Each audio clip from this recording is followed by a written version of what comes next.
Welcome back to another edition of the Walkoff Podcast, Mariners edition, joined as always with Juan Forno. I'm Jordy Botts. We had a somewhat busy week in baseball, a couple interesting signings, trades, big trades here and there. For the Mariners, though, not really anything going on, which is kind of concerning because they were promising us that we'd get some moves. So for yourself, Juan, have you started hitting the panic button yet? Yeah, I mean, like we talked last week there, benefit of the doubt, waiting for that Otani bomb to drop and seeing what happens. There's still a lot of guys out there that I think are potential Mariners targets. I mean, Lourdes Gurriel signed or re-signed with the Diamondbacks today. Tough to say whether or not the Mariners were in I on didn't him. think they were in on him. I didn't see any No. connections there. No, neither did I. And to be fair, like I don't think he would have been necessarily a bad addition to left field. With that being said, it would have really been almost it wouldn't have made sense after trading Kelenic. And Kelenic losing and Teoscar, it's kind of just, it would be such a yeah, lateral move. yeah. And it would have been more expensive, like versus not necessarily Teoscar, but Kelenic versus Gurriel. Like Gurriel signed for 14 million, so um. I think he's somebody that could have balanced the lineup and played a decent left field defensively, but that one doesn't sting as much. It's only been a week. There's still some big names out there. I saw a report today that said, the Mariners may potentially be in on Bellinger. I have to see it to believe that they're going to sign a dude to $200 million plus contract, Yeah, but yeah, that's what he wants. So unless they're willing to give him 200 million over 20 years, I yeah, and I mean, based off those two last years with the Dodgers, it makes me very nervous to sign Bellinger to that kind of contract. I know he had, a top 10 MVP caliber season last season, but that's a risky contract. He's 30 years old now, so that contract makes me nervous. It might pay off. Who knows? well, and for him, a lot of the underlying numbers didn't favor him repeating the season he just had. Right, And totally. you're going to be shelling out that money. You want a repeat of that season that he just had. And yeah, it doesn't look good. Then again, there's a lot of guys out there that defy those metrics, like guys like Aaron Judge and stuff like that. Totally. But that's more of the exception, not the rule. Yeah, I mean, and a lot has come out about the Mariners, and there's been a lot of discourse about the Mariners and what they're doing this offseason. I'm not ready to hit the panic button yet, only because there is still a lot of dudes left out there. Give it another 2, 3 weeks, and we may be having a different conversation. But there are still a lot of guys out there, so I don't think it's quite time to panic yet. I know everybody amongst Mariner Nation is chomping at the bit to see a move, to see the team be improved in some form. They haven't made any additions. They've only made, subtractions with the trades of Suarez and Kelenic and these other depth guys that were involved in those trades. So I'm not ready to panic yet. Again, I think I'm giving the ownership and front office more benefit of the doubt than they deserve, but there is still time, so I'm not ready to panic yet. And it's Christmas, right? You got to be in the season of giving. So we're giving benefit. That's Are we giving benefit to front office and not giving benefit to new dollars, you know, guaranteed to players that can make our team better? yeah, exactly. Mm-hmm. Yeah, but I think that is where a lot of the impatience comes from right now with the fans because we were told when Dipoto made those trades, he said, "Don't worry, something big is coming. We got something big." And if you're gonna say that, I think people expect it right away because obviously these were cash clearing moves. We want to see what it was for. Yeah, and who's to say, we will never know how in on Otani they were, and maybe that was what they were clearing that space for, and he just chose the Dodgers because they have this proven track record of always winning and going to the playoffs and competing, whereas the Mariners don't. They have one playoff appearance in the last 20 years. If that's the one thing you're kind of weighing your decision on, and based off of the contract details that came out, I think that was the major factor. It's easy to choose between the Dodgers and the Mariners. The Dodgers are going to do a Especially if lot you're already more. living in LA too. Totally, yeah. He didn't even have to move. He didn't have to relocate. So, um, you never know the full story as fans, unfortunately. So we don't know what those cost clearing moves were to get, whether it was the front office just trying to reduce payroll and blowing smoke out our ass, or if it was to try and clear up space to afford an Ohtani. With that being said, the amount of money that the Dodgers are paying Ohtani over the next 10 years, anybody could afford him, even the fucking Oakland Athletics. He can be Maybe. a Calgary Flame this year if you wanted with that money. Yeah, he could lace up the skates and hit the ice. Real How did quick, you feel? How did you feel about the contract structure? I think it's insane to me that that's allowed, which once it totally is, blows Hmm. my mind. But I don't really, I kind of understand where Otani's coming from by accepting it because one, everyone's like, oh, with inflation, it's not going to be that much, but 68 million in any It's year. still 68 million. What do we think is going to happen to the dollar in 10 years? Yeah. But the other thing is, I love just how badly that is going to screw over the next Dodgers general manager if Friedman gets fired here in the next couple of Oh, years. he's Like, not even gonna get fired, man. He's just gonna wait for that contract to expire and then be like, "Fuck it, I'm out, I'm dog." retiring. This was fun, though. Otani contract got me 3 World Series over the last decade. I'm good. We're It's not good. just Otani, though. It Well, they came got out Glass Betts now and too. Freeman, they're being deferred too. Uh, I thought it was the president, or sorry, the owner, the GM, and Betts, if I'm not mistaken. If any of them are moved, he can opt out. Oh, no, I'm talking about people being deferred. Mm. Freeman and Betts, their money is deferred. Oh, Mookie, I'm not familiar with Mookie's contract, so that is deferred too, hey? Yeah, so all those guys are going to be worth like a total of like 80 million in Fucking that one 2036 payroll is almost $100 million on the on guys that Dodgers aren't ledger. playing. Fuck. I mean, but depending on how, as an organization, you want to structure, they're giving themselves the best opportunity to win a World Series and multiple World Series. Yeah, You know, absolutely. If you can get a guy to agree to do that too, you're totally. putting yourself in a win now mode. Sure, come the line, what, 2036, right? They're going to be screwed, but at that point, they're going to have how many World Series is? They'll be like, hey Yeah. guys, it's going to suck for a little bit, but The bill is going to come and they're going to, end up at the bottom because they're going to have these financial constraints. And not even from, these organizations can afford to pay the amount of money that they're going to pay out over those, 10 years after these contracts are done. It's more so a luxury tax situation. And not so much whether or not the Dodgers can afford the $700 million contract across the next 20 years. Um, I think they're gonna get a couple. I hope it's one max World Series ring. I hope they get their one.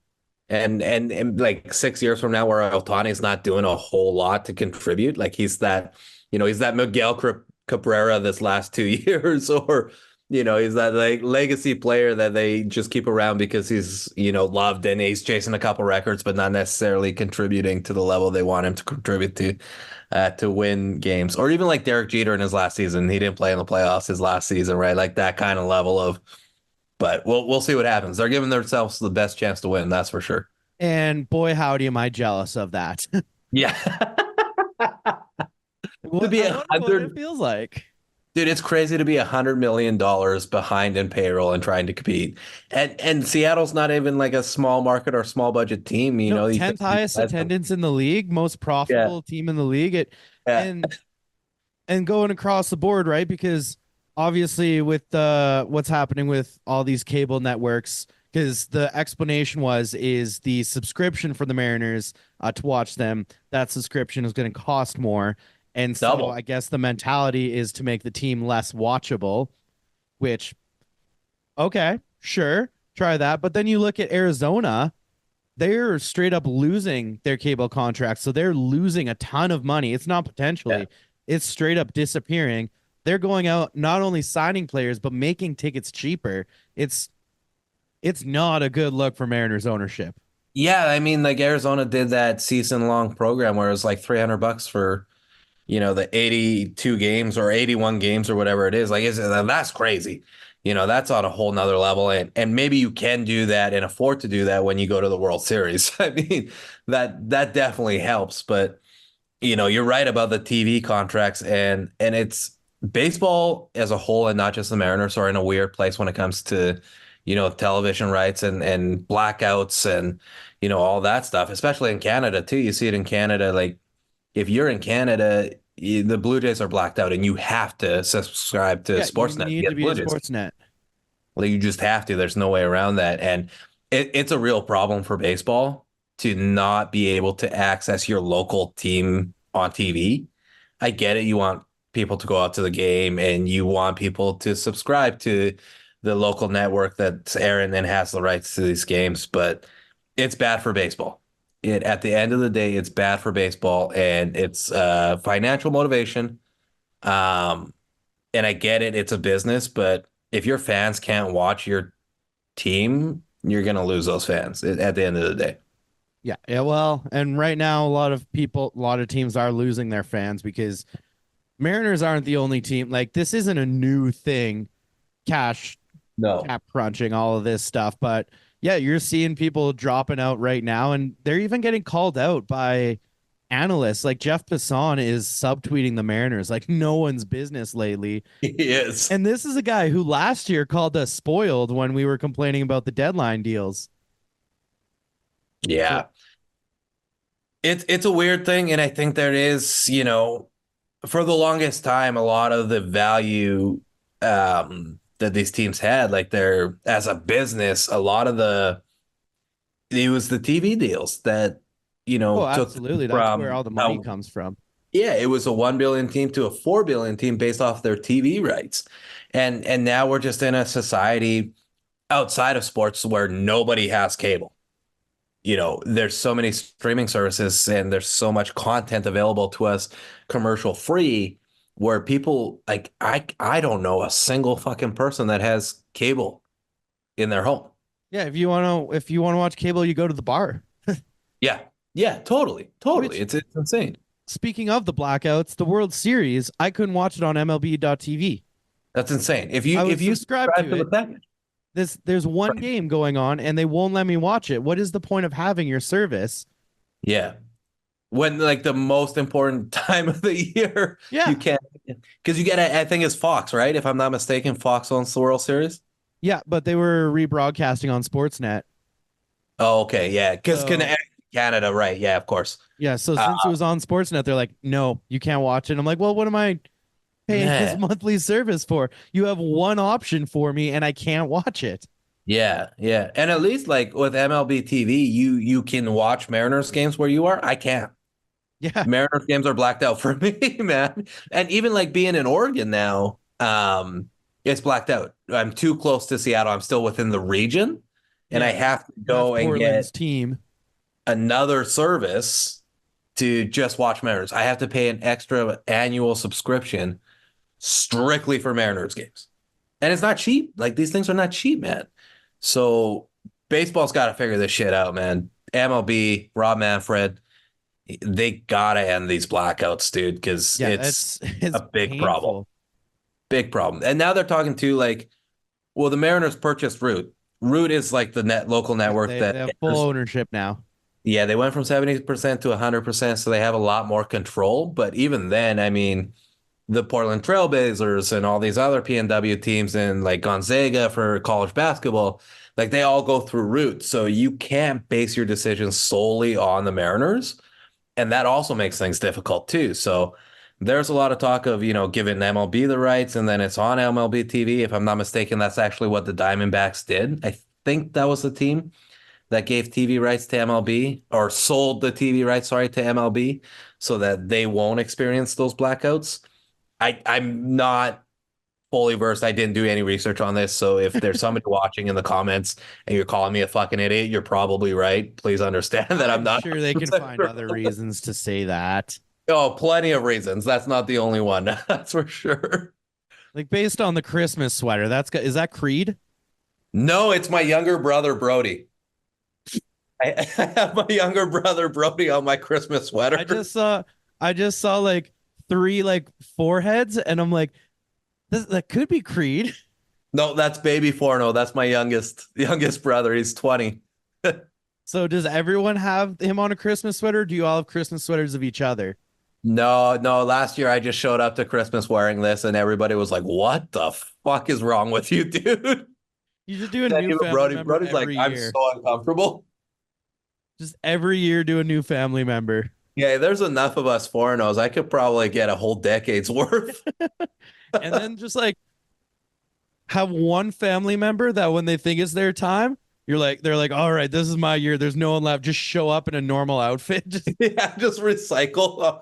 Okay, we're gonna go back to this one year too.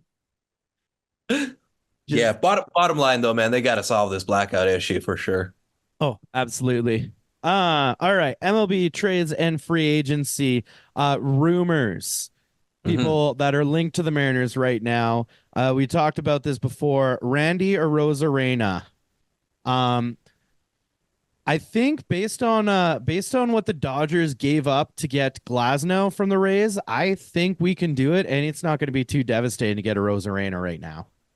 No, I think they have the pieces to do it, but much like the report that, it's so much crossover between these topics that we like predetermined. Much like, Boston Red Sox checking in on the starting rotation and being turned away.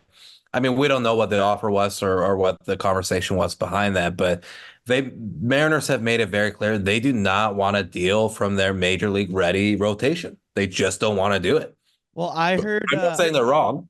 I heard the Red Sox were asking for Kirby, which Again, that's just not and realistic. also who do they have to offer? Like if the Mariners were like a 60-win team and had Yeah. George Kirby, then it's like, okay, maybe we'll go with some prospects. They have no one that I'd be like outside of Raf Devers, but they're not going to give him No, up. even then, even if they were willing to give it up, Devers, the contracts, there's no way. You can't take a guy that's on the contract that Devers is on and trade him one for one swap with a George Kirby, who, I don't know what their war was this last season, but I can't imagine it was that different between the two players.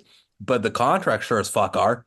Oh yeah. Devers is making a hell of a lot more money than Kirby is. So even then, like I'm like that trade doesn't make sense on the Mariners' part. So I don't know who Boston was offering, and I don't know what their farm system looks like. But if their ask was Kirby, It's not that impressive of a farm system. Even if there's we were just a no way. 60-win team, it'd still be like, what are we getting in return? No, you got it. If the Mariners are trading from that rotation, they got to get MLB ready guys. Yeah. If they trade anybody from that rotation for prospects, that is head office or front office saying, "Hey, we don't give a fuck about winning this year. We're looking to reduce payroll and bring in these younger guys that will help us win and are good players, but we're not looking to spend. We're looking to Yeah, get cheaper." that's gonna be me canceling my MLB TV subscription for the year if that's what happens. But even like you looked at the rotation, and I think, you remove Luis Castillo, nobody in that rotation. I guess you could count Robbie Ray, but he's not really projected to start the season in the rotation. So if you take the starting rotation for the start of the season and minus Luis Castillo, nobody's making more than $4 million. No, it's a Logan Gilbert very second, like inexpensive rotation.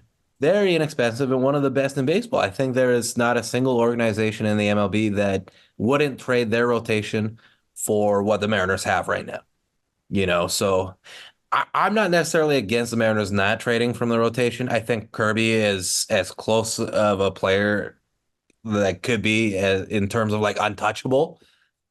Kirby's at the top of the list. I think ahead of Julio based on the contract. Yeah, Kirby's the one. I would be okay moving any of the three in the bottom, the Gilbert, Miller, or Wu, as long as it is a good return of MLB players. And I think you can also include Hancock in that conversation as well. I think he's the guy that often gets forgotten because he didn't pitch much in the MLB last year, and he was, in AAA and then got hurt. Any of those four, I think, is an acceptable approach. But part of me was thinking too that it's possible that they're going to run with a six-man rotation next year because the rotation is so young.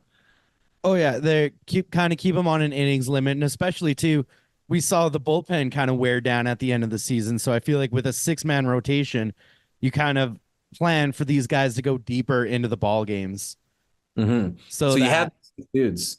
Yeah, you have these six dudes, and then you get Robbie Ray getting healthy at the midway point, and now you can, maybe turn one that's the least effective into a late inning, reliever because it's a power arm, or a long reliever, or send them back to the AAA and get more seasoning. There's a lot of options you can go with having the quality rotation depth that they have. But yeah, like we said, if you trade from that rotation, it's got to be MLB ready talent that improves your roster. It has to be. it's got to plug a hole somewhere in the lineup, which there's a lot of holes in the lineup, so it can't be that hard. I'll tell you right now, I could not give you the starting lineup.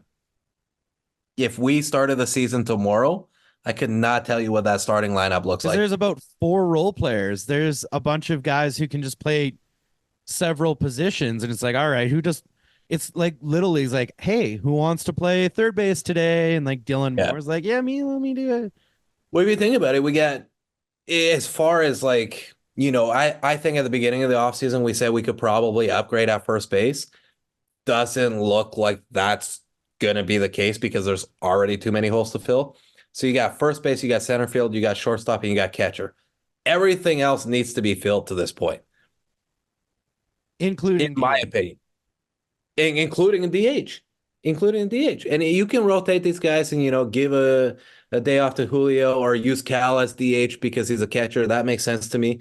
So I don't think they're going to have a pure DH. I know there's been reports of like a Soler or JD Martinez, but I don't think that's all that realistic when you got a guy like Cal who's going to catch 120, 120 games. But you're not going to take his bat out of the lineup unless it's like a true day off rest. And there's only going to be a handful of those if he continues to hit the way he has been hitting. Yeah, especially in a lineup where there's not a lot of bats. But there was one name that is a DH first base type that was connected to the Mariners today. Uh, in one of the greatest tweets ever from first off John Morosi, who has been missing solidly with his Mariners projections lately. But he linked Reese Hoskins to the Mariners. Again, that's just like a lateral move to me. Like it doesn't, I don't think it moves the needle. I don't think that gets them the extra, 2 or 3 wins to win the division next year. Rhys Hoskins is, and what are you giving up to get him, right? If I'm not mistaken, he's still with the Phillies or is he Nope, a he's free a free agent? agent. Oh, he is a free agent now. Okay. Yeah, but he doesn't have a lot of traction because he missed all of last year. Year Yeah. before was very Average. replaceable. Yeah, I but think like he's like a Ty France last year. Like yeah, it's not an improvement. just with more power. Maybe. Hopefully. I don't know. He I don't think but like I Moros's know Ty tweet, had a yeah. Sorry, go ahead. Moros's tweet linking it was because he thinks that the Mariners could get traction because Hoskins is from Northern California, so it'd be close to home, which led to a bunch of people tweeting on the map where his hometown. I think he's from like Sacramento or something, which is like That's so far from 12 Seattle. hour drive. That's so far from Seattle. Flying wise is fine. Like if it's a flight, that's probably like an hour and a half, 2 hours max, but it's nobody's driving to go see him play from Not the home. best geographical knowledge tweet That's there. there's no way that's playing a part. If you told me Corbin Carroll wants to play in Seattle, that makes sense to me, but not Reese Hoskins. Yeah. Oh yeah, he's from the area, the west half of the US. Yeah, just because he's not on the fucking East Coast doesn't mean he's close to Seattle. Who cares what the map looks like over there? Yeah, man. I would not be excited about a Reese Hoskins signing personally.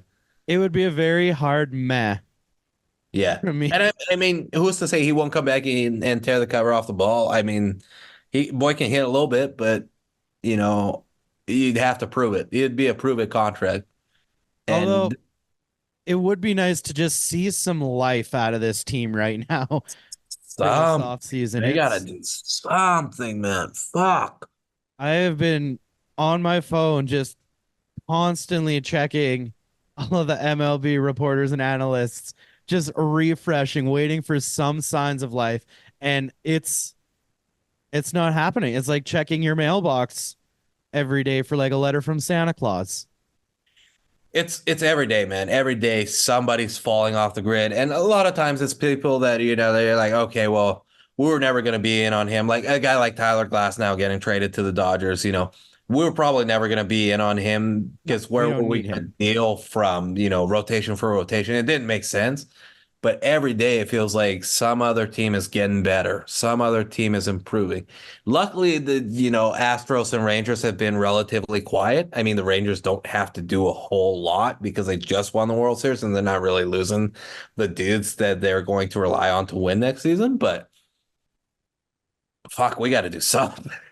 Yeah, and once again, we've said it before. We want to give him the benefit of the doubt. And the thing with Dipoto is since he became the GM of the Mariners, I he's made more trades than any other team. Like he is always dealing, and he said it's coming, so you got to expect it. And he can be creative, right? Like we've seen him just make a trade where you're like, I didn't even know this guy was available.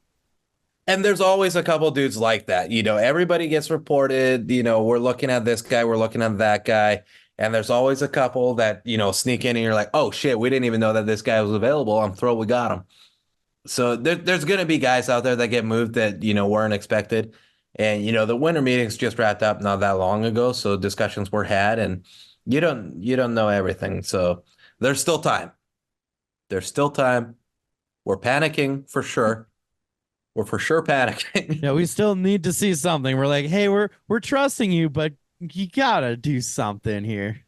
February ain't that far away. And that's not to say that, the off season ends once spring training starts. Guys are going to get cut. Guys are going to get optioned down. There's going to be people available via trade because there's a log jam at certain positions. There's going to be, guys that played well enough to make the roster, but are blocked by a dude like Pete Alonso at first base or Ozzy Albis in Atlanta at second base or Or whatever the hell, case. we go out and get Pete Alonso.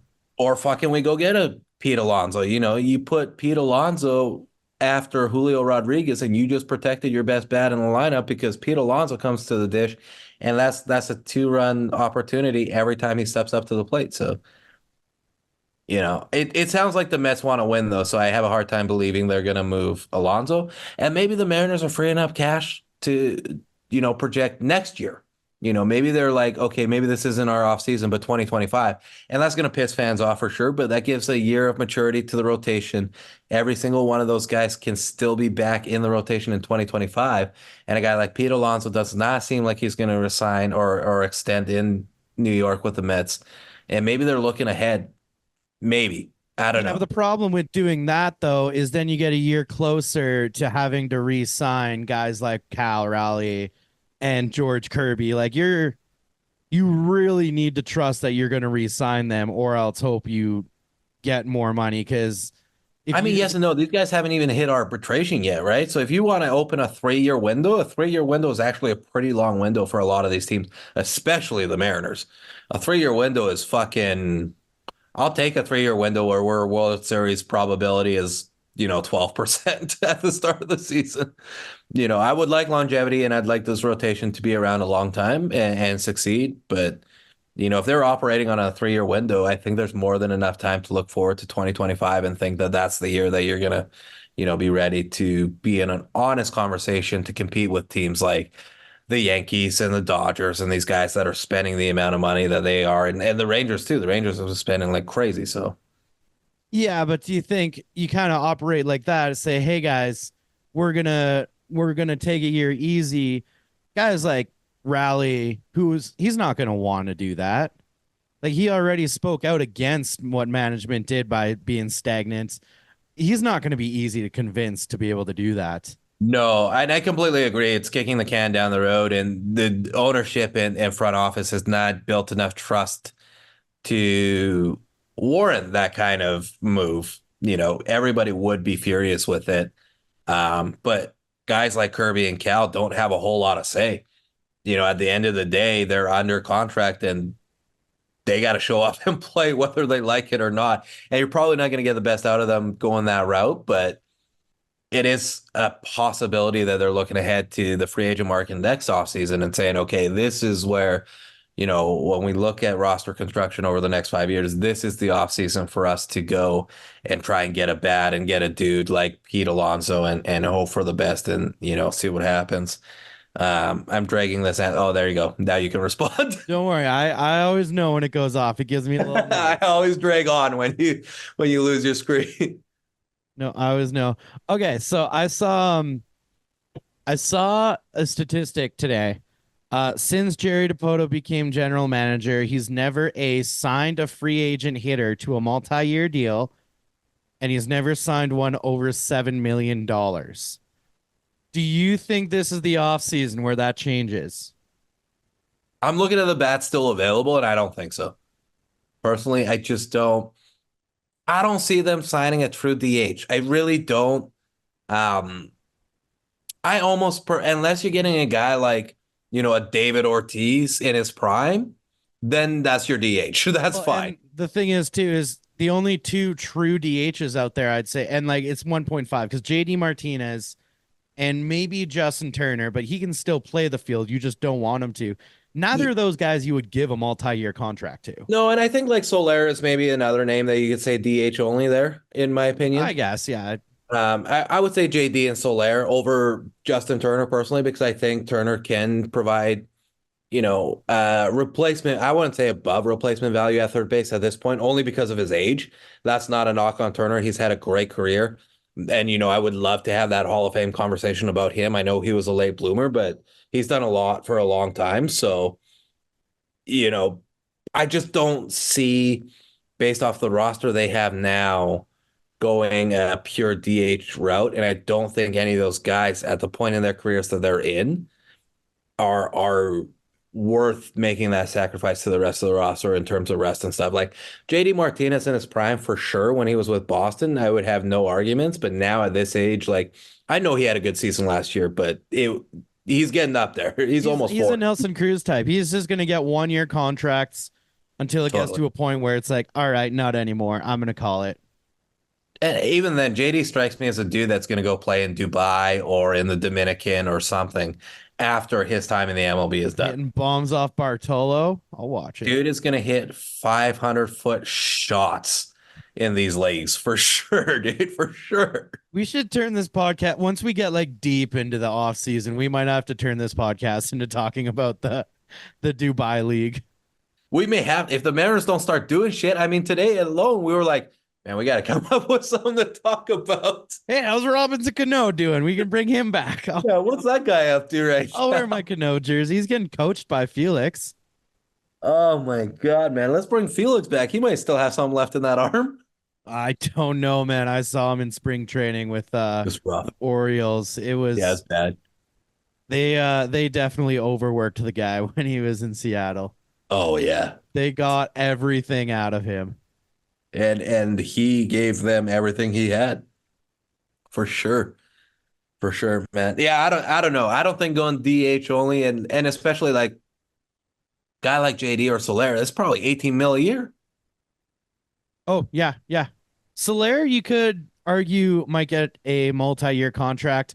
I don't see Oh, him for wanting to sure. sign with Seattle though, because that's just gonna hurt his numbers. Like this is still a guy with a lot to prove. Like Yeah. he's gonna want to sign on a hitting stadium, and I don't think Seattle can provide that for him. So they're gonna have to outpay him. You're Over. right. There is that other aspect. Like the Mariners can want all these guys and offer them the most money within reason, but they still gotta wanna come and play in Seattle. Yeah, that's a stadium that hurts your hitting numbers. Yeah, yeah. That's why that rotation looks so good. I mean, not to take anything away from the dudes in the rotation, but Munoz and Brash weren't, they weren't safe from putting up runs and giving up home runs. So yeah, I don't know, man. It's not a hitter friendly ballpark, but some of the pitchers made it look a little bit hitter friendly last year. Well, Lord knows that our Mariners lineup made that stadium look very pitcher friendly a couple of times. Everybody but Julio. Oh Yeah. man, that Baltimore series, that was painful. Except for the Friday game, the one we didn't go to. Yeah, yeah. Although we did catch a good one on Saturday. And so actually, both games that we went to were very good games. Unfortunately, it didn't go out the way we wanted to. The Sunday game was ranked as like the number 5 game by MLB. It The was the Sunday number game. five number 5 game of the regular season, the one that went to extras. And that was the one Uh where France got robbed of a home run by Cedric Mullins. And then next, fucking my boy, the Calzone, hit that absolute fucking piss rod off the goddamn glass in right field. yeah, and then Mullins came back and hit another home run on it. And then he was like, okay, fuck you. I can do that too. And Yeah, then they Cedric Mullins was like, I'm just gonna beat the Seattle Mariners today. single-handedly, I'm not only going to rob this home run, but also I'm going to hit our home run to go ahead and win the game. Yeah, I don't know what the Mariners did to him, but boy howdy, he wanted something. He was on one that night too. And it sucked too because on the Saturday, if I'm not mistaken, Kirby threw 9 innings of shutout ball and still they ended up losing in the Yeah. 10th. Is that, am I remembering that Yeah, right? on the Felix Hernandez night, the most appropriate night ever to lose 1-0. when your One pitcher goes nothing nine L. innings. Yeah, fuck man. Oh God. Especially, dude, as a Latino man, I wish I was just the stereotypical Dodgers fan. It would be so much easier. It would be such There's less still stress. time. You're young. We've got Yeah, I all may have lives to ahead of swap, us. dude. I don't want to be like a bandwagon jumper, but after that Otani sign, man, my stress levels would be so much less if I was just a Dodgers fan. By the way, so that statistic I said about Dipoto, the biggest contract he ever gave to a hitter, 7 million. You want to take a guess as to who that hitter was? Oh God. Let me tell you, he did not last, and it was not even close to worth 7 million. No, and it was like 4-ish years ago, if I'm not mistaken. No, that was the one beforehand. He beat That it was the one going into beforehand. this offseason. No, Sorry, he last did offseason. last Last offseason. offseason. It's a free agent high hitter that they signed. He didn't make it to the end of the They year. weren't a starter. They weren't a starter for He sure. didn't get to start after a while, but it was AJ Pollock. Oh fuck. Jeez, yeah, I would never have gotten that. And then the one before that you're thinking of was Norichika Aoki. Yes, yeah. That's who I thought it was, Aoki. Yeah, and that didn't work out either. No, but he did have a pretty cool catch once in an outfield. So he had that Well, going for him. thank you so much for providing one highlight reel for us for $7-ish million. Hey, Aoki is a pretty solid, immaculate grid name as a Mariner, though. Yeah, a little Brewers Mariners line. I think he played with the Giants and the Royals as well. Oh, okay. But Yeah, if it's Giants Mariners, I always go with Mike Morse. That's my favorite Mike name for that Morse. one. Yes. You know who's another good one? Not necessarily Mariners, but is I can only think of him as the Shark. His nickname was the Shark, and he got hurt when the Giants hit Bryce Harper intentionally. And he came running out. He was a football guy, and his career essentially ended based off of like they Oh, intentionally Samardzija? Samardzija, yes, him. Jeff Samardzija. He's got a couple good ones. His like short stint in Oakland. Yeah. That helps. Yeah. Oh, which by the way, did you do it yesterday? I think I did. Let me just check my messages with Scott. I'm pretty sure I did. There's another Jason Yes. Bay opportunity. Oh, okay. Hold on. I'm gonna send you mine from yesterday right now. It's the pitched minimum one game, right? Yeah. Yeah, that was yesterday. Okay, hold on. I'm sending it to you right now, and I have some good ones on here. And there are some Mariner specific players. Did you do Jason Bay, born outside of U.S. Boston? No, I only go like I never go Canadian. Did you go? Oh, you went Felix Hernandez for the born outside. I went. I went Enrique Hernandez for the pitched one game, born outside the U.S. Enrique Hernandez. Yeah, Kike was 3.3%. Nice. Nice. I pulled the born outside of US. I pulled Eugenio 2%. I pulled Felix 1%, which is mind-boggling because this is a dude that is an absolute stud. And then Boston Daisuke 6%. So those were my good pulls. I also had Brandon Phillips and Ted Williams less than 10%. Yeah, but for pitched a minimum of one game, you got to go position player for that. And that's what I was thinking. I was like, oh, Babe Ruth, Shohei Ohtani, too easy. Too easy. Oh, you got to go the full position player, like the guys. And I Kike wanted to go, Hernandez. dude, there's one dude, and I'm about to have a friend on my screen here out of nowhere. The dumper from episode 2. Wait, Blue, come here. Show me your ass. Oh shit, dropping him. Scaring this poor dog.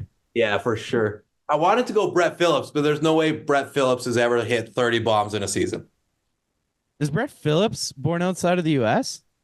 No, probably not. No, I just love Brett Phillips. I was gonna say that's a very heavy American act, but he also seems like he gives off the vibes that like he was born when his parents were on like a mission to some like Oh, for random sure. country in Africa or something. For sure. Like he could definitely have parents that were on like some kind of a mission at that time. I believe that. He's just so likable. Oh, he is. He's one of those guys you always root for him. He's another guy though. You'll just see him, you're like, oh, he plays here now. This is where he goes. Let's wrap, man. You got anything else to touch on? I don't. I don't. Hopefully we get some action coming up on the week, so we got a little more to talk about. And by action, I mean like not another article that explains why the Mariners are broke. That would be nice. Not another reason why they only have $10 million to spend this year. Yeah, it's like, hey, you know how you thought we had 30 million? Okay, we lied. It's way less than that again. God. I'll let you wrap before if you made it to this point of the episode. Congratulations. We'll clip this part. We have a big surprise guest coming on the podcast. And it's I not can't Juan's believe dog it. again. It's not my dog. It's a recognizable name that anybody who views this is going to recognize. We're working on it. It's going to happen soon. We're really excited to be in talks to make this happen. So be sure to stay tuned. If you want to guess who it is, feel free to comment. Feel And free if to let you us are know. in charge of deciding how the blackouts work, make them stop. Please, Yeah, thank you. please, Rob Manfred. That is going to wrap it up for another week, though. Thank you for joining us, and we will talk to you next week.